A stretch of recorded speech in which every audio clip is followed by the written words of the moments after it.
நாட்டின் எதிர்காலம் தொடர்பில் நாட்டு மக்களிடையே தற்போதைய அரசாங்கமே நம்பிக்கையை ஏற்படுத்தியுள்ளதாக ஜனாதிபதி மஹிந்த ராஜபக்ச தெரிவிக்கிறார். ஹலரி மாளிகையில் நேற்று நடைபெற்ற நிகழ்வொன்றில் ஜனாதிபதி இதனை குறிப்பிட்டார்.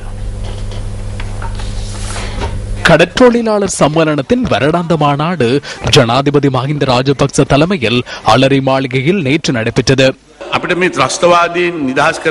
பயங்கரவாதத்தினை முடிவுக்கு கொண்டு வந்ததன் பின்னரே கடற்றொழிலாளர்கள் தமது நடவடிக்கைகளை சுதந்திரமாக மேற்கொள்வதற்கு சந்தர்ப்பம் கிடைத்துள்ளது. குடிசைகளில் வசித்த மீனவ குடும்பங்கள் தற்போது வீடுகளில் வாழ்கின்றமையை காண்பதற்கு மிகவும் மகிழ்ச்சியாக இருக்கிறது. இன்று மீனவர்கள் முன்னரை விட சிறப்பாக வாழ்வதற்கு முயற்சி செய்கின்றனர். கடற்றொழில் துறை முன்னேற்றம் அடையும் போது கடற்றொழிலாளர்கள் முன்னேற வேண்டும். அவர்களது குடும்பத்தினருக்கு வசதிகள் செய்து கொடுக்கப்பட வேண்டும். அவர்களது பிள்ளைகள் கல்வி நடவடிக்கைகளை சிறந்த முறையில் தொடர வழி செய்ய வேண்டும். இதேவேளை தேசிய சங்க சம்மேளனத்தினர் ஜனாதிபதி மஹிந்த ராஜபக்சவை நேற்று சந்தித்து மகஜர் ஒன்றையும் கையளித்தனர். மத்திய கிழக்கு நாடுகளுக்கு இலங்கை பணிப்பெண்களை அனுப்ப வேண்டாம் என்ற வேண்டுகோளை அவர்கள் விடுத்துள்ளனர்.